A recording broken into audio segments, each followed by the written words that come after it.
할렐루야. 아멘. 육교구를 섬기고 있는 윤소은 목사입니다. 오늘도 선포되는 말씀을 통하여서 하나님의 은혜와 또 능력을 경험할 수 있기를 예수님의 이름으로 축복합니다. 아멘. 우리는 이틀 전 성탄절을 보냈습니다. 일반인들은 22일 금요일 저녁부터 또 월요일까지 짧게는 3일, 또 길게는 4일까지 연휴를 보낼 수 있었는데요. 오늘 예배하는 여러분들은 어떤 성탄절을 보내셨습니까? 이번 성탄절 어떠셨어요? 저는 이번 성탄절에 이제 아이 둘이 독감 때문에 입원을 하게 되고 한 번도 경험해 보지 못한 그런 성탄절을 보내었습니다. 여러분의 성탄절은 어떠셨습니까? 혹여나 우리 자신이 성탄의 중심이 되어서 세상에 요란한 불빛을 찾지는 않으셨습니까? 바라기는 우리가 보낸 성탄절은 성탄의 참 주인공이신 예수님을 향한 놀라움과 또 감사가 있는 그런 성탄절이었기를 예수님의 이름으로 축복합니다. 아멘. 오늘 우리가 함께 살펴볼 본문 말씀은 성탄의 주인공이신 이 예수님이 왜 이 땅에 오셨는지 또 무엇을 위해 오셨는지 너무 잘 설명해 주고 있는 말씀입니다. 오늘 본문 말씀은 우리 예수님을 어떻게 설명하고 있을까요?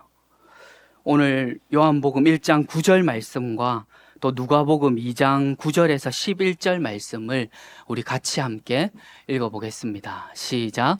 참 빛 곧 세상에 와서 각 사람에게 비추는 빛이 있었나니 주의 사자가 곁에 서고 주의 영광이 그들을 두루 비춤에 크게 무서워하는지라.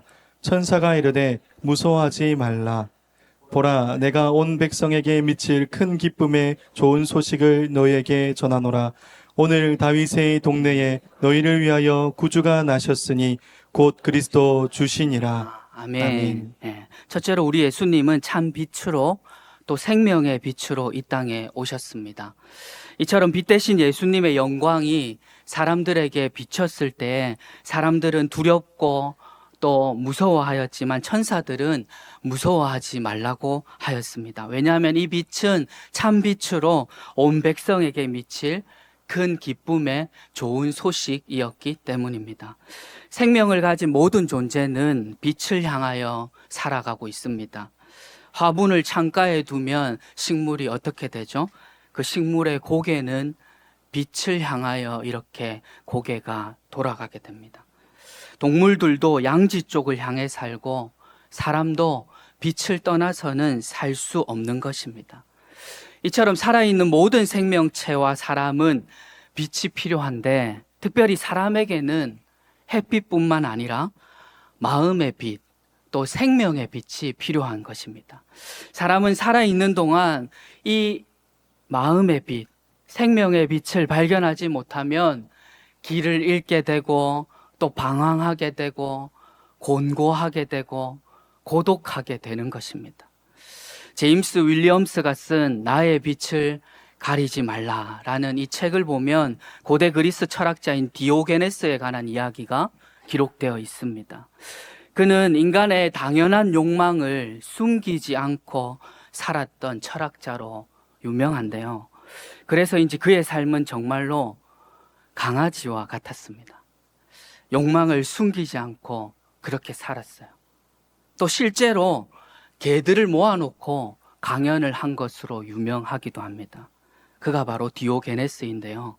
이렇게 괴상한 삶을 살았던 그는 또 한 가지 더 괴상한 일을 했는데 그게 무엇인가 하면 대낮에도 종종 등불을 들고 다닌 것입니다. 빛으로서의 불이 귀하던 시절인데 가난한 철학자가 대낮에 등불을 들고 이렇게 막 다니니까 사람들은 선생님 왜 그러시냐고, 무엇 때문에 도대체 이 대낮에 등불을 들고 다니시냐고 이렇게 막 물어보았습니다. 그때 디오게네스가 뭐라고 대답했을까요? 이렇게 말했습니다. 나는 지금 사람을 찾고 있습니다. 사람이 있는 곳에 등불을 들고 다니면서 나는 지금 사람을 찾고 있습니다. 또 때로는 거리가 암흑천지여서 다닐 수가 없습니다. 라고 대낮에 등불을 들고 다니면서 그렇게 말했습니다. 정말 재미있는 답변이지 않습니까? 사람을 찾고 있습니다. 자신이 보기에 이 세상은 사람 같은 사람이 없더라는 것입니다. 햇빛으로 세상은 환하지만 실제 온 세상은 어둠으로 짙게 물들어 있다는 것입니다. 그런데 아무리 알렉산드로스가 인정했던 이 디오게네스라 할지라도 이 어두워진 세상을 향하여서 그가 할 수 있는 행동은 그저 등불을 들고 거리를 활보하는 그 정도밖에 할 수 없었습니다. 사람 같은 사람이 없다고 등불을 들고 다니는 것이 전부였습니다. 왜냐하면 그는 사람들이 어둠에 살고 있다는 것을 깨닫게 할 수는 있어도 이 어둠의 문제를 근본적으로 해결할 수는 없었기 때문입니다. 하지만 우리 예수님은 이런 세상의 참 빛으로, 참 생명의 빛으로 우리에게 오셔서 어둠 가운데 있는 이 땅을 환하게 밝게 비춰주셨다는 사실을 믿으시기를 바랍니다. 할렐루야. 아멘. 세상을 환하게 밝혀주셨을 뿐만 아니라 죄의 어둠 가운데 방황하고 있는 모든 사람들에게 참 빛을 비춰주심으로 연약한 우리를 구원하신 것입니다. 그 빛을 통하여서 절망뿐인 인생은 소망을 얻게 되고 또 인생의 근원적인 슬픔이 기쁨으로 변하게 된 것입니다. 사랑하는 여러분, 오늘 우리도 그 빛이 나에게 비춰졌기 때문에 우리도 절망 중에 소망을 품게 된 줄로 믿습니다. 이 빛이 우리에게도 비춰졌기 때문에 우리도 참 기쁨과 은혜와 소망을 얻게 된 줄로 믿습니다. 그러므로 오늘 예배하는 우리 모두는 이 빛이 나에게도 비춰졌음을 확실히 믿고 죄의 어둠은 몰아내고 이 빛된 삶을 살 수 있기를 예수님의 이름으로 축복합니다. 축복합니다. 아멘. 둘째로 우리 예수님은 하나님의 자녀가 되는 권세를 주기 위하여서 이 땅에 오셨습니다. 우리 오늘 본문 12절과 13절 말씀을 함께 읽겠습니다. 시작. 영접하는 자 곧 그 이름을 믿는 자들에게는 하나님의 자녀가 되는 권세를 주셨으니 이는 혈통으로나 육정으로나 사람의 뜻으로 나지 아니하고 오직 하나님께로부터 난 자들이니라. 아멘. 너무 잘 아는 말씀이죠. 영접하는 자고 그 이름을 믿는 자들에게는 하나님의 자녀가 되는 권세를 주셨으니 하고 이어지는 이 본문 13절 말씀은 참 놀라운 말씀입니다. 우리가 하나님의 자녀 된 것이 혈통이나 육정이나 사람의 뜻으로 난 것이 아니고 우리가 하나님으로부터 났기 때문에 하나님의 자녀가 되었다라고 말씀합니다. 그러니까 우리가 하나님의 자녀가 된 근거가 우리 자신에게 있는 것이 아니라 하나님께 있다는 것입니다. 우리가 하나님으로부터 났기 때문에 우리가 하나님의 자녀가 되었다는 것입니다. 이것이 바로 우리의 자부심입니다. 사랑하는 여러분, 우리는 하나님으로부터 난 줄로 믿습니다. 우리는 하나님으로부터 났어요. 우리는 하나님으로부터 났기 때문에 하나님의 자녀가 되었습니다. 그러므로 세상이 우리를 아무리 흔들고 힘들고 어렵게 한다 할지라도 우리가 그 어려움 가운데 외칠 수 있는 외침은 바로 나는 하나님의 자녀라는 것입니다. 여러분, 우리 같이 한번 따라해 볼까요? 나는 하나님의 자녀입니다. 나는 하나님의 자녀입니다. 나는 하나님의 자녀입니다. 나는 하나님의 자녀입니다. 누가 우리를 뭐라 할 수 없고 우리가 어려운 가운데서도 웃을 수 있는 이유는 나는 하나님으로부터 났기 때문인 것입니다. 나는 하나님의 자녀입니다. 때로는 질병과 실패와 가난이 우리를 넘어지게 할 수 있습니다. 넘어지게 할 수 있어요. 넘어질 수 있어요. 하지만 괜찮습니다. 우리는 넘어져도 다시 일어설 수 있습니다. 왜냐하면 우리는 하나님으로부터 난 하나님의 자녀이기 때문입니다. 할렐루야. 아멘. 이처럼 우리가 예수님을 믿고 경험하게 되는 가장 큰 변화는 무엇보다 신분의 변화인 것입니다. 내가 하나님으로부터 났다. 대단한 신분의 변화이죠. 원숭이로부터 난 게 아니죠. 하나님으로부터 났습니다. 마크 트웨인의 소설 왕자와 거지처럼 옷 하나 바꿔 입었을 뿐인데 삶의 모든 것이 바뀐 것과 똑같은 것입니다. 이런 신분의 변화는 법적으로만 하나님이 나의 아버지가 되는 것을 의미하는 것이 아닙니다. 법적인 영역을 넘어서 개인의 전인격적인 영역에 이르기까지 확실히 완전히 거듭나고 변화되는 것입니다.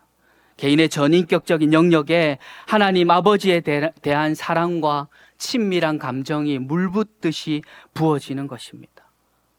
거듭나게 되는 것입니다.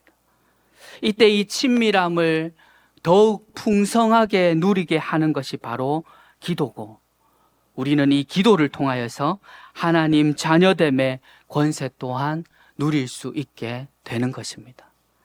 코카콜라의 창업자 아사지 캔들러는 젊은 시절 알코올 중독자였다고 합니다. 그는 술을 끊어보려고 정말 술병을 막 집어 던져서 깨트려 버리기도 하고 술을 그냥 콸콸 부어버리기도 하고 정말 여러 가지 행동을 다 해보았지만 번번이 실패하였습니다.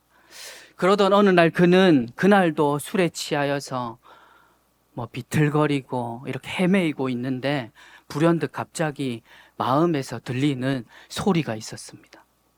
너 자신의 유혹을 너가 이기지 못하면 너는 불행한 사람이 된다.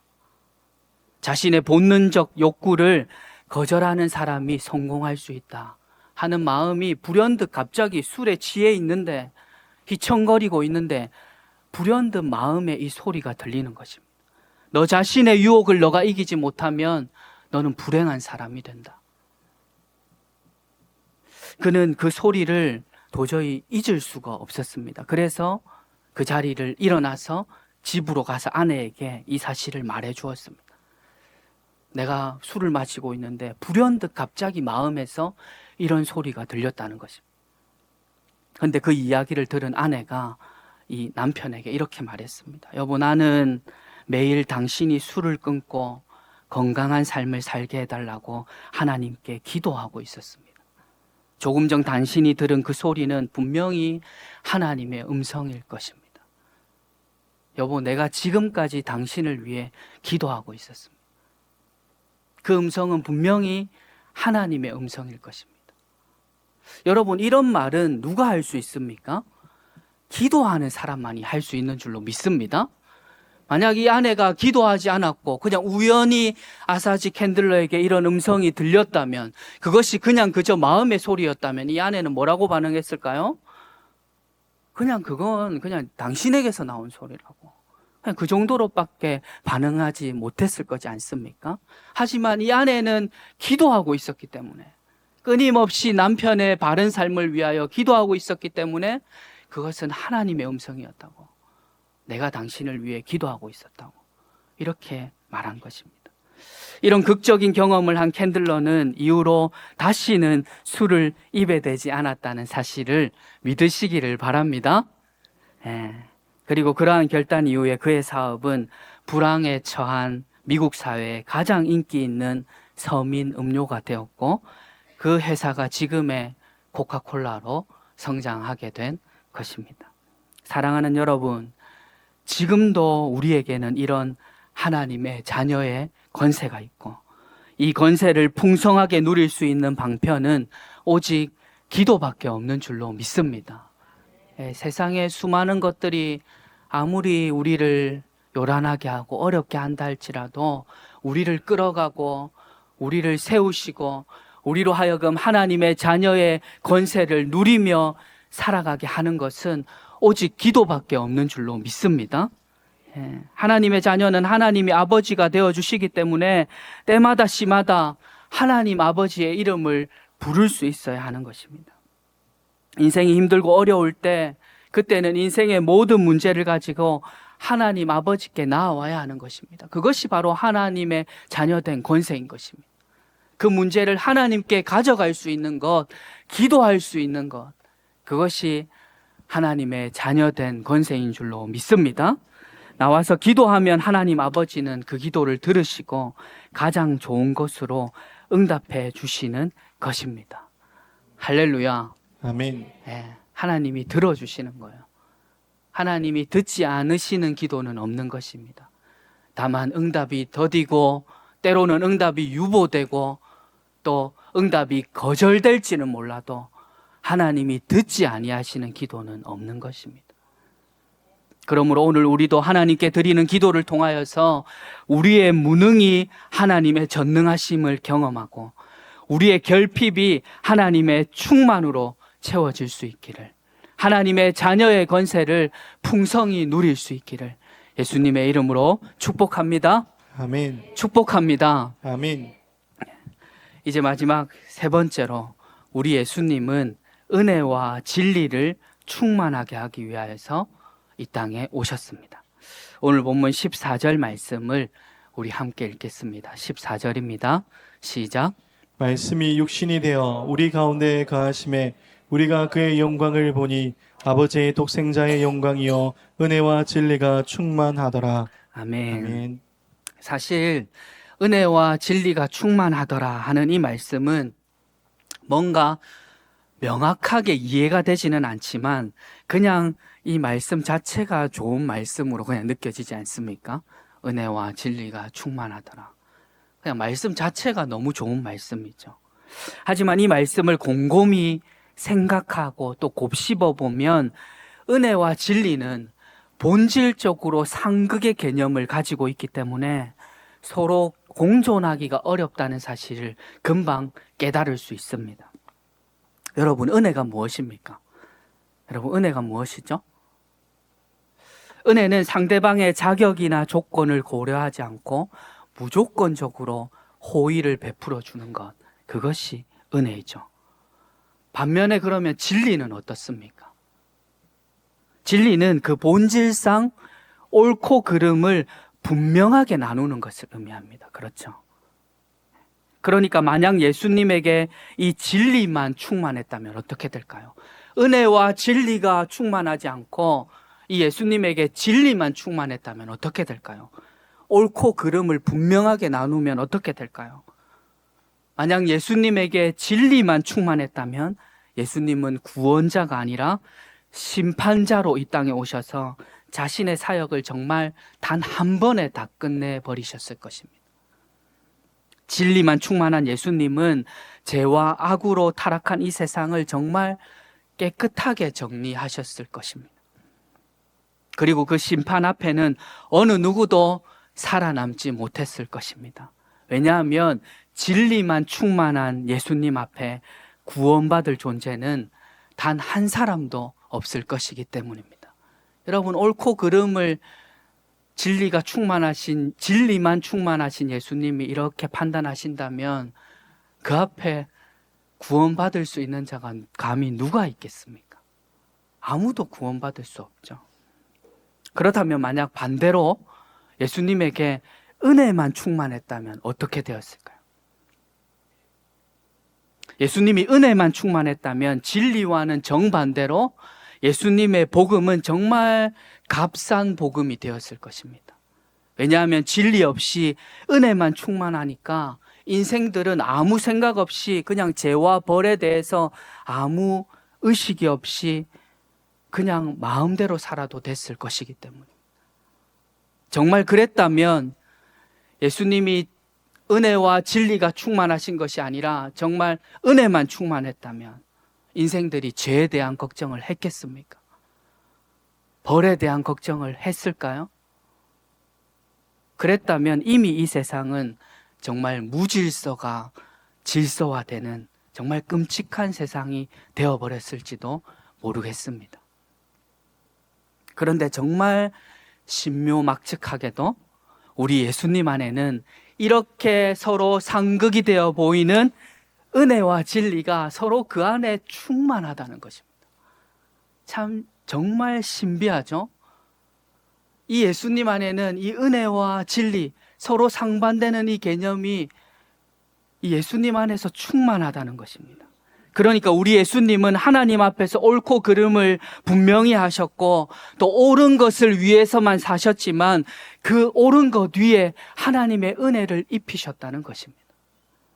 이것은 죄인된 우리가 예수님 앞에 서면 예수님 안에 있는 충만한 진리는 우리를 하나님 앞에 고발하지만 예수님 안에 있는 충만한 은혜는 그렇게 고발당한 우리를 두 팔 벌려서 이렇게 안아주신다는 것입니다. 진리는 우리를 고발하지만 예수님 안에 충만한 은혜는 그렇게 고발당한 우리를 이렇게 안아주는 것입니다.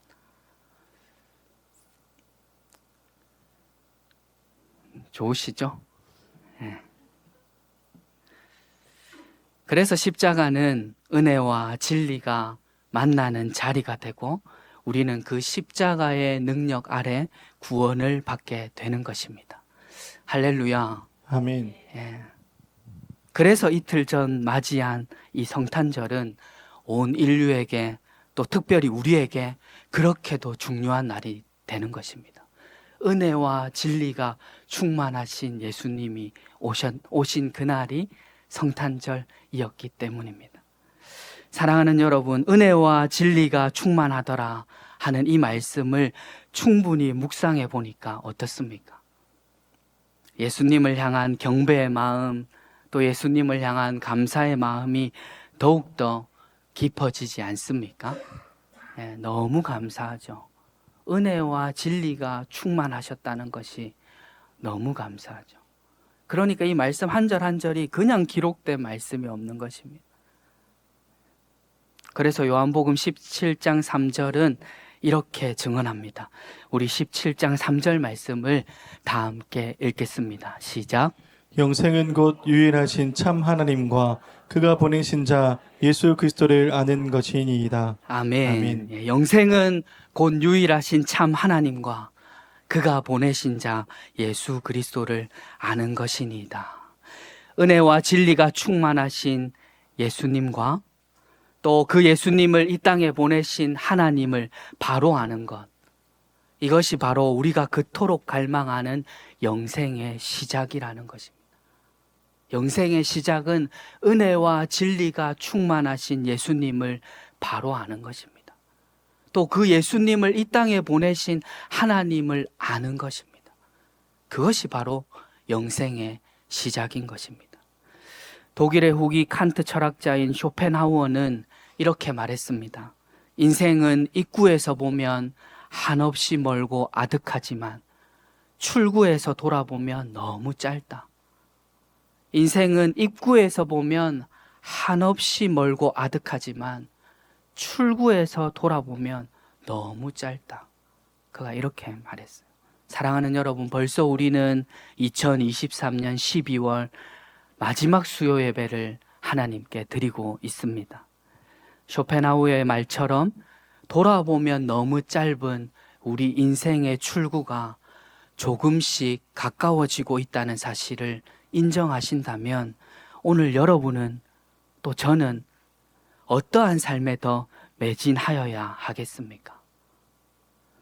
바라기는 은혜와 진리가 충만하신 예수님, 또 하나님의 자녀된 권세를 우리에게 주신 예수님, 또 생명의 빛 되신 예수님을 굳게 붙들고 이 험하고 힘든 세상을 넉넉히 이겨내는 그런 복된 삶을 살 수 있기를 예수님의 이름으로 축복합니다. 아멘. 축복합니다. 아멘.